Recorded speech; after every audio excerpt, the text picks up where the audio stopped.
Welcome back to the Tavern, World Builders. Today we are talking about the horror movie A Quiet Place. Beware, if you have not yet seen this film, here there be spoilers. Grab an ale, zero proof always available, and pull up a chair. I'm Emma, your friendly barkeep, along with Allison. Hi. And Christiana. Hello. And we are so happy to have you here. Cheers! Cheers. Cheers. So for anyone who has not seen this movie, if horror is not your genre and you've avoided it, or you just haven't seen this one, here is a bit of a description for you of what happens in A Quiet Place. And like I said, there are major spoilers. We're going to go through the whole plot, so turn this off if you don't want that. Sightless aliens dubbed Death Angels with sharp hearing and impenetrable armor plating have taken over the planet and killed most of the human population. The Abbott family, mother Evelyn, father Lee, deaf daughter Reagan, and sons Marcus and Beau, live on their isolated farm in the middle of a forest in upstate New York and have survived by taking precautions such as laying sand paths to avoid stepping on crunchy leaves and using American Sign Language when communicating. When the family goes into the nearby town for supplies, Beau, the youngest, finds a toy space shuttle, but Lee makes him leave it behind due to the noise it would make if powered on. As they are getting ready to leave, Reagan secretly gives him back the toy, but without its batteries. When they leave, Beau takes the batteries without anyone noticing, and while walking back home, he turns on the space shuttle, which starts making noise. Almost immediately, Beau is killed by a nearby angel before Lee can reach him, and that scene is horrible. I'm sure we'll talk about it more. That scene is so gut-wrenching. Over a year after Beau's death, the family has seemingly gone back to normal, with Evelyn several months pregnant. Marcus reluctantly goes fishing with Lee, while Reagan, upset that she cannot go, visits Beau's grave. While the rest of the family is gone, Evelyn goes into labor. Struggling to stay silent amidst the pain, Evelyn flips a switch in the basement, turning the surrounding lights around the house red. Upon returning to the farm and seeing the red lights, Marcus and Lee lure the angel out of the house by lighting off fireworks, allowing Evelyn to safely give birth to her baby. The angel stays close, however, hunting the family, who employ various methods to protect themselves and each other. At one point, the creature's disruptive effect on electronics causes Reagan's cochlear implant to emit a high-pitched noise, which causes the monster to reel in pain and temporarily retreat. When it regains its composure, it chases and traps the two children in the family truck. Their father, realizing that he has no way of hurting the creature, yells to draw the angel's attention, sacrificing himself to the monster in order to allow Marcus and Reagan to drive the truck back to the house safely. Reuniting with their mother and hearing the sounds of another nearby angel, they retreat back into the house and into the basement, where the monster follows them. Reagan, remembering the reaction the angel had to the high-pitched noise from her implant, places the implant on a microphone which amplifies the noise. The angel screeches in pain and exposes the vulnerable tissue beneath the armor plating on its head, allowing Evelyn to kill it with Lee's shotgun, though the sound of the shot alerts nearby angels. Armed with a new weapon, the family prepares to defend themselves from the approaching group of monsters. I didn't realize they were called Death Angels. They I never don't think it's actually ever named brought them. up Yeah. in film. That's It's just one of those things. Yeah. I love it kind of as an ironic name, because angels are, traditionally supposed to be good, and here it's like the worst thing. Let's dive right into Happy Hour. So we had all seen this before. I had never seen this. Okay, I saw it in theaters when it came out, which was a while ago now, like probably 10 years ago. It's close to that, which is crazy. I think, liked it better on the big screen. I think it lost some of the horroriness. Oh man, I loved it and was terrified. I watched it with my husband and we were both terrified, so I was happy to be in the safety of my home. That's fair. Yeah, it gets an honorable mention on my list of horror movies as someone who watches probably a horror movie a day and keeps an itemized list that I revisit every quarter. I'm very into horror movies. It stays on my honorable mention list because it is really good. Like, the tension in it is, I don't find it scary, but I think that's just because I've watched too many horror movies and I'm dead inside at this point. But it's so good. The tension is fantastic. And I also really like the representation of people with hearing loss and like the fact that they used ASL. And I believe the actor does actually use ASL in their day-to-day life. The girl who played the daughter, I believe, has hearing loss in real life. Millicent Simmons. Yes. Yeah, and I saw it. I love it for that reason alone. That's cool.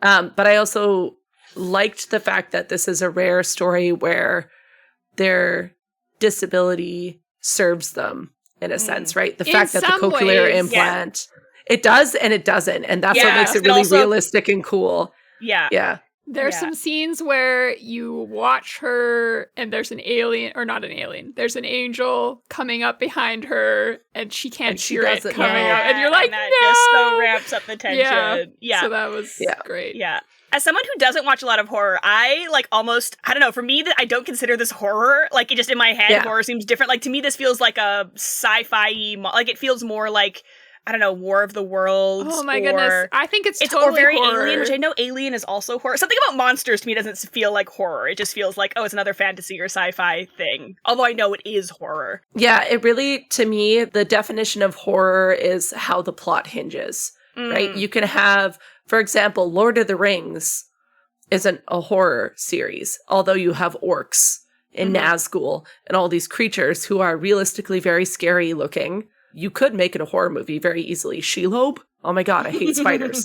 That part is very horror-y. It like draws on like the fly and like, oh yeah. It's about like the tension and the fear. Yeah, that's the purpose of the story. In this one, the fact that it was all silent too makes it so like so scary. On edge. Yeah. Like, and that's the biggest thing for horror movies is the sound. Like, if you watch a horror movie while it's silent, the jump scares won't get you most of the time, kind of thing. So I think that, it's definitely a horror in the way that the focus of the story is that tension and that fear. Totally. I think they built dread so well. Yes. And they do it over and over again, and it works every time. Yeah. Like, so that first scene where the kid picks up the toy and the dad's like, no, it's too loud. And then he leaves But he can't yell out and say, don't do that. Kind of thing, Well, and like then he takes the batteries, and no one else sees that except the viewers, and you're like, okay, this is gonna happen, and you're waiting for it,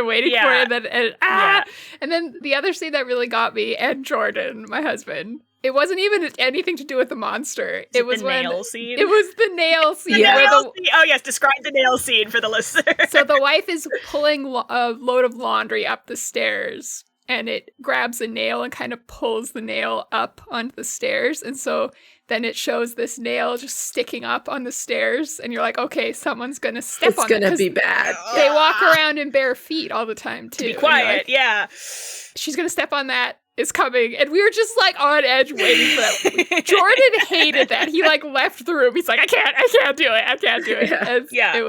And that was just so well done. And like her stepping on the nail is like it's such a great film shot because it's not even gory. Like it's not like the nail doesn't erupt out of the top of her foot. There's no like gush of blood. It's literally just like her stepping down. You don't even see the wound, but like you just like her facial expression and like not being able to scream even though she's in a lot of pain from it is and she goes downstairs when she's starting to have labor pains. Yes. And so I was like, no, she's gonna go downstairs. Don't go downstairs. There's a nail. Don't do it. And then she does, and you're like, and she's trying so hard not to scream with all the pain going on, and it was I thought it was very well done. And it's such a great use of, because there's often that thing in the horror movie where you get frustrated with the characters because you're like, no, don't do that because they're doing something stupid. Whereas in this case, it's not because they're being stupid, it's just because they don't know something that you know. We have the inside knowledge. It's a perfect example of Chekhov's gun. For sure. Like you see Chekhov's gun so often in horror movies. Like all the time. I was watching one that was just released, The Beast Within. It stars like Kit Harington, he's a werewolf, whatever. They're hiding from the werewolf in the basement and it randomly just shows a mouse trap. Oh no. As they're crawling through. And it's the same thing where I'm like, someone's going to get their fingers stuck in the mouse trap and they're going to scream.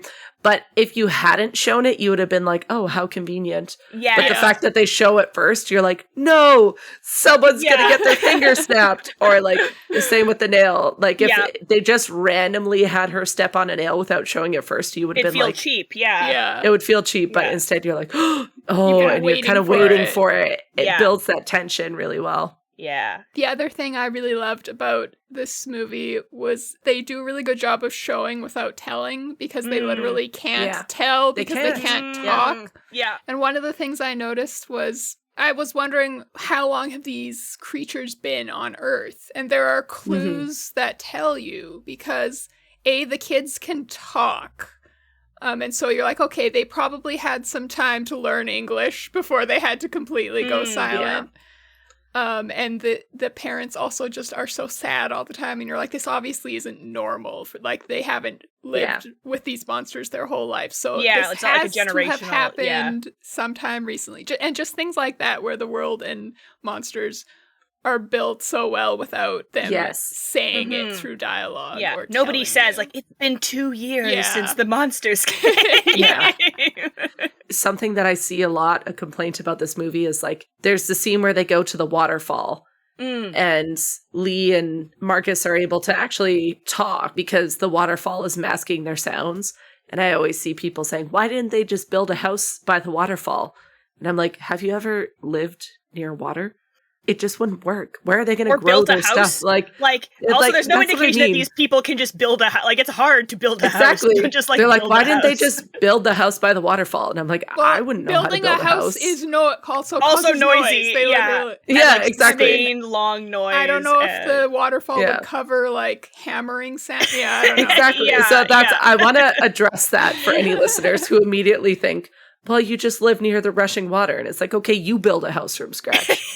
Yeah. I also had the thought, they should live in, like, a recording studio. But there's no, how would they grow their food? You know, like. That does come up in the second movie. There's a second spoilers for the second. There's 3. There's a sequel and a prequel. Oh my goodness. I haven't seen either of those ones. The prequels, I like the prequel a lot, actually. And it's Day One. It's literally called Day One, where it's like the first day that the Death Angels land on Earth, and it takes place in New York City, the loudest possible place. Yeah, kind of course, yeah. It's not amazing. It's not as good as the first one, in my opinion, but it's good. Like, I actually really like the franchise. Like, they take an interesting concept and they play with it. Is it the height of horror? Is it the height of storytelling? Is it the height of world building? No, but it's interesting. It's unique, and they make some good choices with it. So. All right, I am now going to shift us over to the main part of our podcast, which is Tavern Talk. So today we're going to explore this. Obviously, we've been talking about this as a horror movie, which it is. It's sort of a post-apocalyptic horror, but I think we're focusing on it more as a just horror. And we can dive a little bit into that subgenre if we want. But the biggest thing is obviously, which we've talked about kind of already, we got ahead of ourselves a little bit, talking about, like, that sense of dread, which this movie does incredibly well, like, through the use of, like, sound and lack of sound and showing things that the viewer knows and the characters don't. Yeah. That whole thing with, like, Chekhov's gun and, like, showing world building before it becomes plot relevant is so they do it so well, which we talked about, like, the nail, we talked about the, like, toy, and there's another part which is earlier in the movie, when the father and son go off together, they encounter a man in the forest who essentially commits suicide by just, he goes onto the forest and he yells, because I guess, like, you just see it in his face, like, he can't deal with this anymore. He yells at the top of his lungs. And I thought it was because his wife died. And so so that's right. Like, that's what I meant. Like, he can't deal, like, you know, he's going through all this stuff. And then this monster comes and kills him immediately. And then that is later on, of course, mirrored by the father doing the exact same thing to save his kids. And it's just like, that I still think would have made sense. Like, if they'd never shown the man, you still would have understood why the father would do that. Like, that's a natural conclusion. But it's just another instance of, like, having something show up earlier that comes up again later, which just makes it feel even more earned and more fulfilling later on. And the first scene with the old man also establishes just how grim this world. I mean, we already know, but it's just another thing of, okay. Yeah. And that there are other people in the world. That's a pretty common trope in horror, is that you see what is going to happen to the characters before it happens to the characters. Like, it's also a common trope where, you know, a bunch of teenagers are going up to a cabin in the woods, and the old guy who's attending the gas station says, oh, anyone who went up to that cabin never came back, kind of thing, right? Like, there's always that foreshadowing to kind of expect, or like, you have to spend the teenagers are like, one of their friends jumps out of the bush at them and they all get scared. Then later an axe murderer jumps out the bush at them. Yeah. So that's a pretty common thing in horror, where you see the consequences before the protagonist is actually introduced. Less so, I would say, in horror writing. But certainly in horror movies, you often see it'll open with kind of like a cold open of, you know, someone being hunted down by the killer, someone being scared by the ghost, someone encountering the alien first or whatever. Like, you see it gives you a quick introduction of these are the stakes. And then you're introduced to the characters as they slowly understand the stakes, because there's all these things that are kind of hard to wrap your head around sometimes in horror, especially with paranormal stuff like this or sci-fi stuff like this. So you tend to get a quick glimpse of this is the stakes. Okay, now to the characters. Here's what's going to happen. And I think A Quiet Place did a really good job of that by also including the characters in that opening scene with the stakes, with Beau being killed. Because you see it and you're like, oh my God. Okay, that's what's going to happen. So now I'm on edge because that might happen again. Yeah. But instead of it being random people, it is also a member of the family. Even before that happens, I loved feeling the sense of dread, and I wasn't sure. I didn't know anything about this movie, and so I wasn't sure what would happen if they talked. Like, I knew they were being quiet for something, and I was just like, what is it? What's going to happen if they talk, you know? At first, I thought maybe it was zombies because it's post-apocalyptic, but I liked the monsters better. Yeah, the first scene, that like jump scare of the monster like running out of the forest and like snatching the kid is like, not only is it terrifying because you've built all this dread for them, but like it's also heartbreaking because you see they can also like the family, except for the daughter, hears the noise. And you actually see it in the reaction of, like, the parents hear the noise, they turn around, they look horrified. The daughter doesn't know what's going on, so she just sees her parents turn towards her with this horrified look on their faces. So that builds the dread. She turns around, also sees what's happening, and then the father starts just booking it towards the kid, who is the last one in their line walking, and he's running, and then you see the monster running through the forest, so there's, like, it's a race, so it's already more tension being built on top of other tension, and of course the monster gets there first, and you don't even see it. Like, this movie is not gruesome. You don't see blood and gore, really. During the childbirth scene, there's some blood from that, but there's no viscera, there's no guts going flying, but it's still horror and horrifying because of that. Like, I loved the two expressions on both the parents' face when they realize what's happening and hear the noise of the spaceship. The mom immediately realizes what's happening, and you can see she knows it's over. Yeah. And she just stands there with this horrified expression. She knows her son is dead. Yeah, and starts crying, like, silently. Yeah. And the dad is kind of in denial because he's running. And you know that even if he did reach the kid in time, they would just really both die. Nothing. Yeah. So he's just running and like, no, this can't be happening. It was, the reactions were really good. Sad. Yeah. I want to give all the snaps for Emily Blunt. She was amazing in this. Yeah. They were both really good.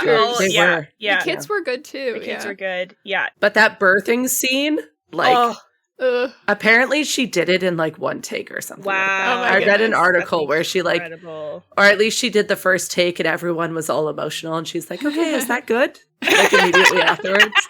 I'm like, holy moly. Oh, wow. Talk about incredible acting. So. Yeah. Her expressions and you can tell she's trying not to scream, but she's in so much pain. Yeah. Watching her having to start her labor and like trying so hard not to scream, and then they set off like they had set up precautions because they knew that the birth was going to happen, so they'd like set up a bunch of fireworks to like set off to like mask the noise, and so when the fireworks go off and she can finally scream, and the like yell that she lets out is like, oh my goodness. Like, it also looks like she's kind of holding the labor in, like she's not, and I'm like, that is so dangerous. Like you could die from that, but she's doing it because she has to. And so good. Another horror thing that we have listed here as being a really big thing in the genre is the monster triggering the protagonist's greatest fears, which definitely comes out, like the parents even talk about it, like their greatest fear is not being able to protect their kids. And like that fear is immediately realized at the beginning of the movie by them losing one of their kids. And then the whole rest of the movie is informed by that and them like trying to protect their kids from something you can't protect your kids from. Like, I think that's a really good thing to think about when you're writing horror, because it's not just death that is scary. It's like the parent's biggest fear is not their own death. It's the lives of their kids. So sometimes thinking about like other types of fear and what might your character's biggest fear be and how can you trigger that with your story's monster or villain or whatever it is. The one kid, the second child, Marcus, the son, Marcus, also is such a good character because he's just traumatized and so scared of making any noise ever and of like making a mistake and so afraid of these, just the creatures themselves, and you can totally understand that. It also ties into Regan being deaf herself, it kind of ties into her fears where it's like in a world that is entirely based on sound and she doesn't have access to that. How does she navigate it differently in her own? I don't think it's necessarily explored entirely through fear, but I think you could probably interpret it as that, where that is literally the one thing you need to survive and she doesn't have it. So how does she go through it? But then again, on the other side, she knows how to navigate a world without sound, which is what everyone's thrust into, kind of thing. So you also see her fear of being useless. Yes. Or harmful or actively harmful. She really wants to go on the fishing trip with the dad, and the dad's like, no, you have to stay she and wouldn't look know after if your she's mom. stepping on a loud stick or something like that, right? Yeah. And she feels like her dad doesn't love her and that she's not... blames her for her brother's death. Yeah. And so heartbreaking. So there's the one scene where Marcus tells his dad, like, have you told her that you don't blame her for Beau's death and that you love her? And like right before the monster takes him, he signs to her like, I love you and I always will, kind of thing. So and then he just gets and it's just murked by a death angel. And I'm like, I'm like tearing up now, like thinking about it. It's like, I know. It's very sweet. Yeah. I think that's another thing that I think horror can do, but honestly, I don't think it does super often, is you're creating this genre where emotions are already very heightened. You have the opportunity to make it very sentimental. And you have the opportunity to make a big emotional impact that isn't fear, because your cortisol levels are already so high. Right? It's easy pickings, It's easy pickings. You could do it. And so there's quite a few horror movies that do, but there's a lot that don't. And I think that's something to point out too, where it's like, that's an opportunity in horror that I don't always see taken. Yeah. Atmospheric and thematic setting, we've definitely talked about, like the fact that it's so quiet. I really liked the setting of the farmhouse as well. Yes. The scene where the mom's in labor and then you see these creatures moving through the house was also very creepy. Like there's these enclosed spaces and there's and your home that's supposed to be safe being violated is like I felt violated by seeing that. I was like, this is so unsettling. And then I really liked the certain things that they had to do to make their farm safe. So like the lights, stringing up the lights. I didn't realize what that was for until she turned on the red light. And I was like, oh, that's a warning sign. That makes sense. It's to let you know what's happening. Yeah. And then like laying down the sand all over the paths. And that, I thought the setting was very fitting.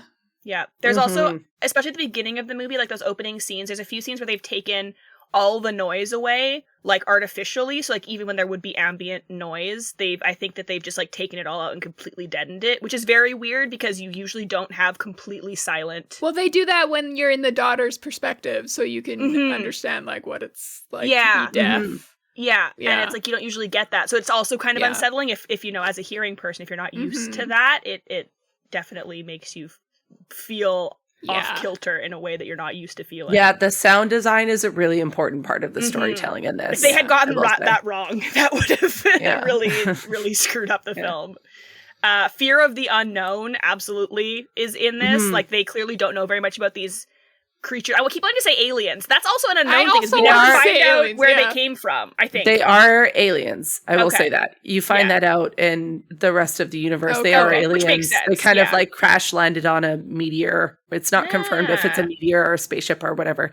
They fell to Earth, extraterrestrial life. So it's fair to call them aliens. That makes sense. But which is never confirmed in this movie. And you don't really need to know. Like, I never felt less because I was like, oh, did they mutate? Did they come as aliens? Like, that's not important. They're here, and that's what we care about, right? There are horror movies where you don't know what the evil thing is for a long time, which I really like. And that is... And sometimes that makes it scarier and better. Yeah. They really play with the fear of the unknown. For this story, I don't feel like they play with it quite as much. There is... that beginning scene, I really felt it, where they're shopping and you're not quite sure why they're being silent. But they do play with the fear of the unknown in the sense of they don't know how to kill these creatures because they have that armor, and there's still that unknown in that sense. Yeah. But yeah, I think fear of the unknown, that's my favorite kind of horror. This is a funny little anecdote. There was one time at a job, I was driving with my boss somewhere, and she was like, what'd you do this weekend? And I was like, oh, I watched a horror movie. And she was like, oh, which one? It was The Nun. And And I was like, oh, it's about a ghost. And she was like, oh, those freak me out. And I was like, why? And she was like, well, I don't know, like slashers and serial killers freak me out because like that could actually happen. And I was like, yeah, see, that doesn't freak me out because it's just a guy. I know how to kill a man. And she just kill like a ghost. Wow. And she like looked at me horrified, and I was like, oh my God, it was so awkward. That's so but funny. I think that's a good That's example of like how horror could be so divisive of like, yeah, because everybody's fears are different. yeah, slashers might freak people out because they're like, that could actually happen. Whereas for me, things like this freak me out more because I'm like, I don't know what I would do. I don't know how to kill an alien or a ghost, or like, I don't know how to approach the situation kind of thing. So fear of the unknown can mean a lot of different things. It could be, I don't know who this person is. I don't know what their motivations are. Or it could be, I have literally no idea what's happening or what these creatures are or where they came from or how to approach it. Like there's a lot of different ways to take that unknown and make it very scary. Yeah. And there's the monster is so powerful, and we don't know and, its like, weakness. No vulnerabilities, at first. Yeah. I also have like a personal, like in horror movies, which I think is probably part of it, but like especially in post-apocalyptic film, I also feel like a fear of the unknown of like, okay, but even if they survive this, what then? Why? Like, like in the beginning of the film, we see them and they have to get medicine because Marcus is sick, so they go to the pharmacy to like find. And it's like, okay, but what happens when all the medicine is gone 20 years from now? What happens when? So it's just like that fear of the unknown too, of like, okay, what happens to this baby when it starts crying? And like they have some solutions for that. They have their like soundproof basement, and they make like a soundproof cradle box for it for the baby to go in, and it's just like what if she can't breastfeed, because that's like something that happens to a lot of people. And like, what if there's where's the formula? Like, what are you gonna do? When the show shows her belly and that she's pregnant, I was just like, no, babies cry, babies cry. Oh it was really well done. Exactly. Very scary. And I mean, also not to. I was going to say not to get political, but yes, to get political, because everything is political. There's also that fear of, what if you get pregnant in a bad situation and you can't not be pregnant? Exactly. Like, like, she doesn't have options. Like, she gets pregnant in this world, she has to be pregnant. Like, there's no abortion clinic that she can go to. So that is also a very pressing horror for a lot of folks these days, which I don't think was maybe intentional in this movie necessarily, but it's a thing. So it's a big thing, right? Because like, what if there were complications, or what if it wasn't a viable fetus or anything like that? Like, there's so many scary extra things. Scary. Yeah. Aside from the monsters that are going to hunt and kill her and her baby and her family, and not having healthcare is scary. A lot of recent horror films, to get a little political, a lot of recent horror films have dealt with pregnancy. And I think horror is a phenomenal genre in many ways, but it also really captures the fear of the culture at the time. And the fact that there's quite a few horror films that came out in this past year that deal with immaculate conception and things like that.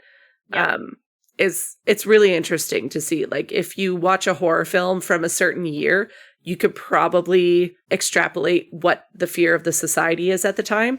So for this one coming out when it did, it's this idea of like noise. There's too much noise. There's too much media. There's too much social media. There's too much stuff. There's just this kind of communications noise that's floating over everyone's head. What happened if it all stopped? Right? So horror is really good at capturing social movements and social concerns.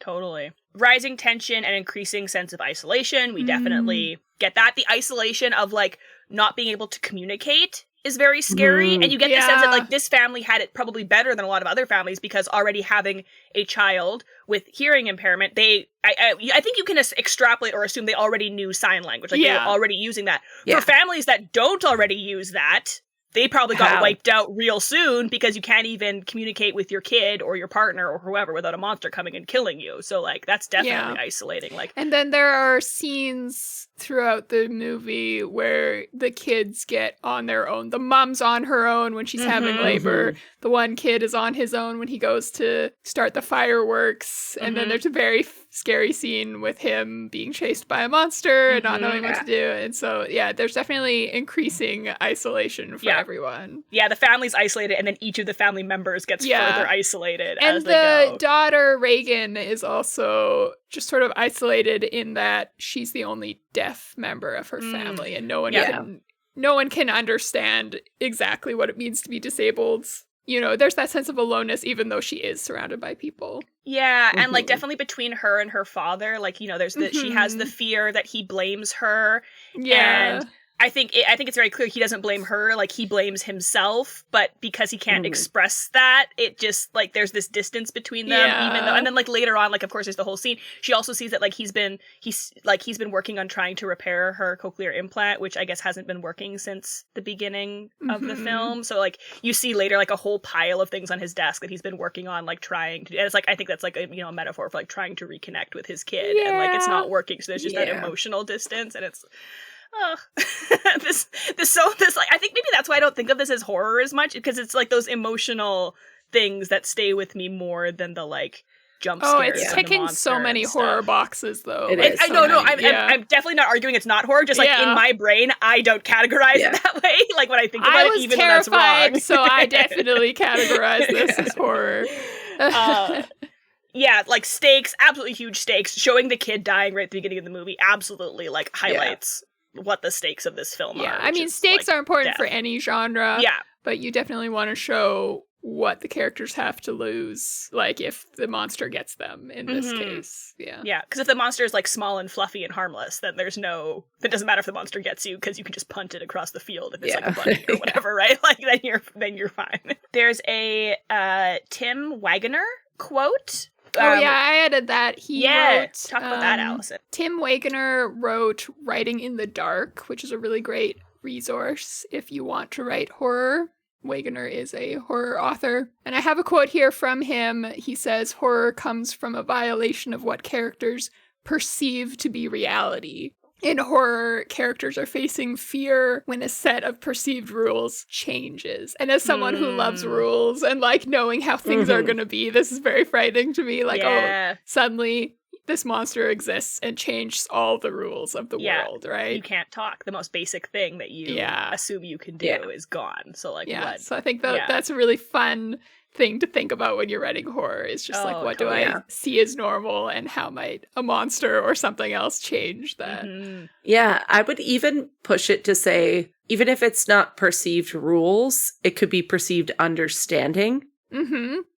Where, you know, maybe not everyone follows the same rules, but when your understanding of the world is flipped on its head, that is like, oh my God, what do I do? How do I do it?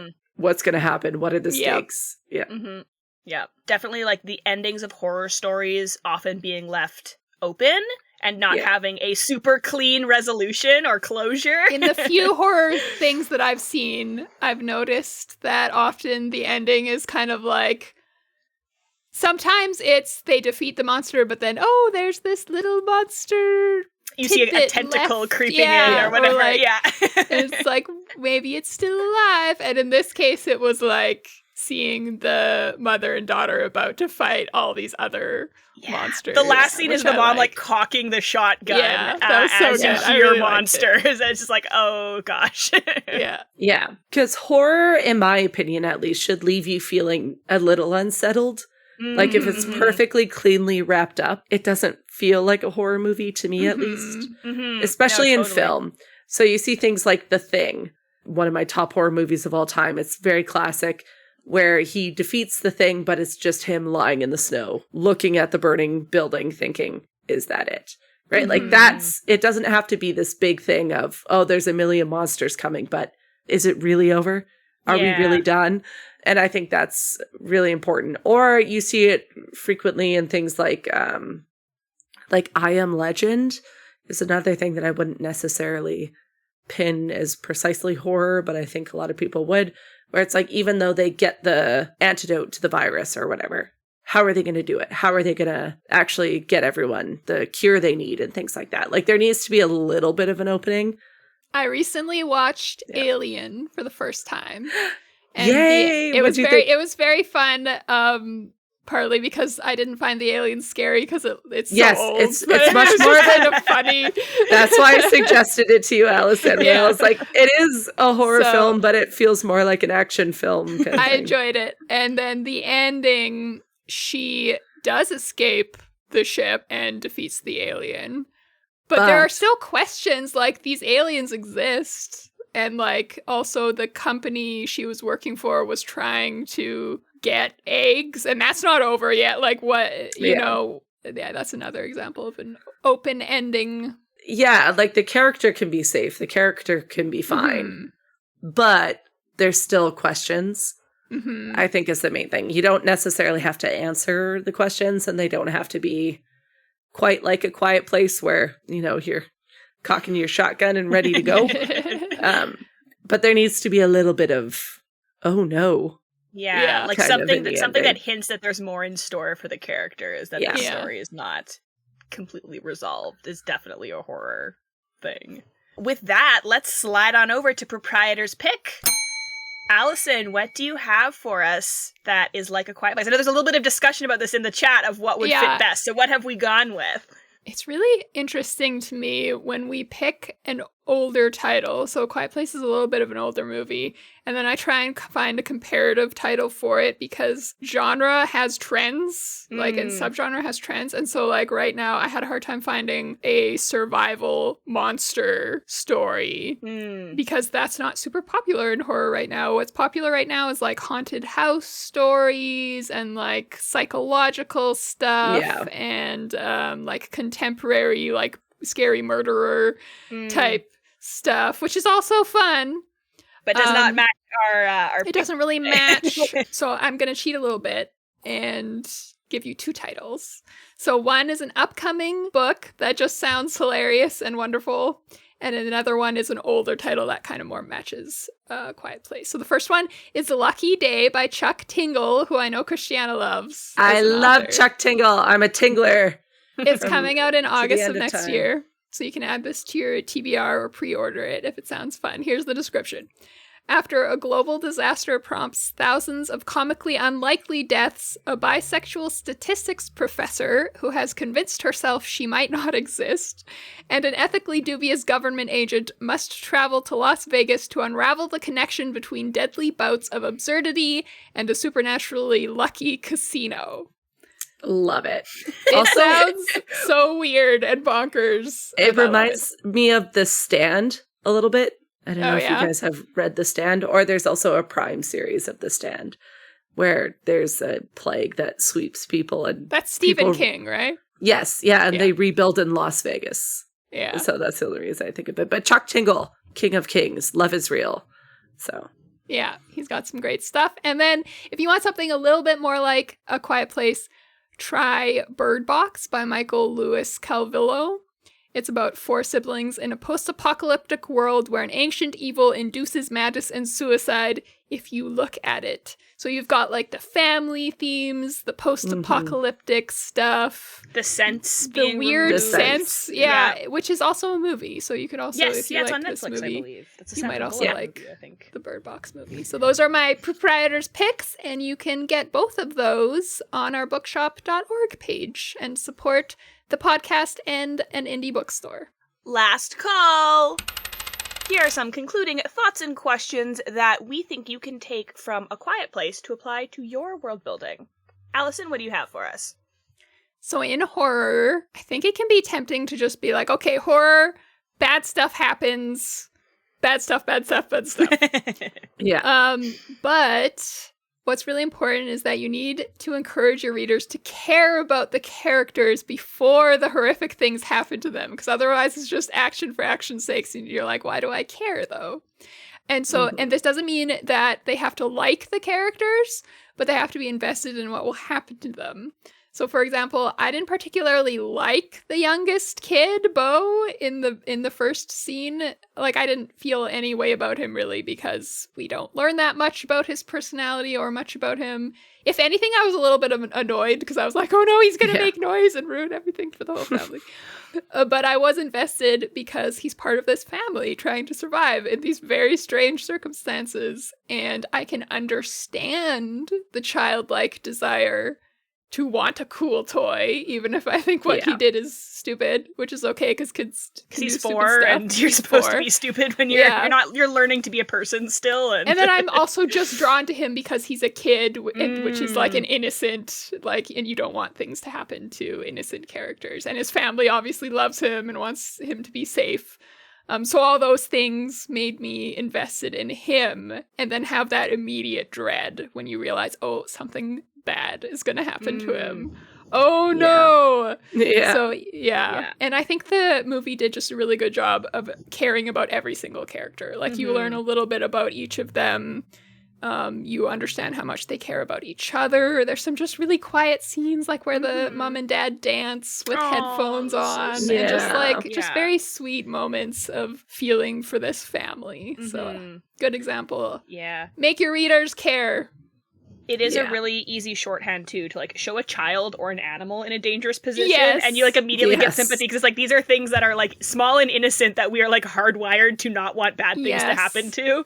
There is a thing in publishing, I know some agents won't even read a book if, like, a dog gets killed, or, which I find really funny, because it's, like, it's okay if people die, but if the dog dies, that's a no-no.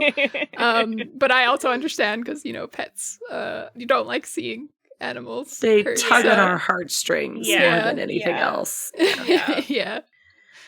I'm always a fan of advice when I can give people to, like, minimize world building, which is kind of funny as a world building podcast. But I think, like, often when it comes to world building, less is more. And I talk about this because that's my own personal thing that I have to remind myself of, because I get so lost in the details of, like, oh, I need to explain everything. And if there's holes in the logic, then it won't make sense. And, like, I need to explain exactly how every single thing works, which at a certain point doesn't work anymore if you're writing genre, because these things aren't real, and therefore there's always going to be a hole because you're writing about non-reality. But you don't have to, so this is just a reminder, you don't have to explain everything. In the first movie, we have absolutely no idea where these monsters have come from, and we don't care. You don't have to figure out where they came from, why this is happening, how many of them are there in the whole world, and what are their feeding habits, and what are, like, that's fun if you just like world building, and, like, you know, feel free to actually build that to your heart's content outside of your story if you want, but just a reminder that you don't have to do that. Don't get stuck. Don't, like, get your gears, like, locked in trying to figure all that stuff out if you don't need it for your story. Focus on what is relevant to the story that you are telling, and then you can do the rest of it for fun if you want, or you can just leave it behind. You don't have to figure everything out. And I liked that there were a few tidbits about that in, like, the dad's notes. I think he had, like, a 2 or 3 sightings nearby note on his whiteboard or something like that. I'm like, okay, so there's, like, a few of these things. It's not just one, it gave you information. Yeah, you can hint at things, but you don't have to produce a cyclopedia to explain. Yeah, you don't need 2 scientists to discuss the whole, like, life cycle of these creatures or whatever. Like, your audience will buy into the world that you're creating. That's part of what the audience does. Yeah. So, Christiana, what advice do you have from the world building of A Quiet Place for our listeners? My world building as the resident horror freak is what can you actively take away from your characters, or what can you threaten to take away from your characters when you're world building? So you could do something very realistic. The example I'm going to give is Midsommar, where her sister killed her parents. The spoiler for anyone who hasn't seen it. It's the very start of the movie. But because of that, she goes on this crazy trip. She ends up meeting people who are not very good for her, and the horror ensues, right? So we took something away from the character, and as a response to that, she enters a horrifying situation. On the flip side, you see things like Hereditary, another A24 film, where one of the characters is a young daughter, and again, spoiler, she loses her life. You take that character away from the family, and then horror ensues. This, with A Quiet Place, what do you take away from them? You take away their ability to speak, kind of thing. Like, so what can you take away, or what can you threaten to take away from your characters that will create a really horrifying situation? Even for things like slashers, you take away a character's ability to move. Maybe they're tied up to a chair. Maybe they're being held hostage, something like that. I think horror, often an easy way to do that. Think of the comforts of that character and then take one of those things away from it. And what makes that scary? What makes that horrifying? I like that. Yeah, that's great advice. Unfortunately, this does bring us to closing time. We'd love to stay longer, but these lamps aren't going to refill themselves. Thank you so much for joining us at the tavern today. If hands-on world building is something that interests you, make sure you check out our world building workshops. These are bonus monthly episodes where we build a different element of a world every session. Available for patrons at our $5 and up tiers at patreon.com/worldbuilderstavern. There is also a free episode available to everybody, which is our first episode, so if you're not sure if there's something that interests you, go check that one out. This month's episode, which is already up and ready for listening, is on building a school. Should be very fun. Also, make sure to check out our description below for a link to help a Palestinian family escape Gaza. You can find us on our website, worldbuilderstavern.com, which has links to our TikTok, Discord, and our bookshop.org page, where you can buy books we talk about on the podcast, which will support us and an indie bookstore. We hope to serve you here again soon, but until next time, scram! Bye! Get out of here.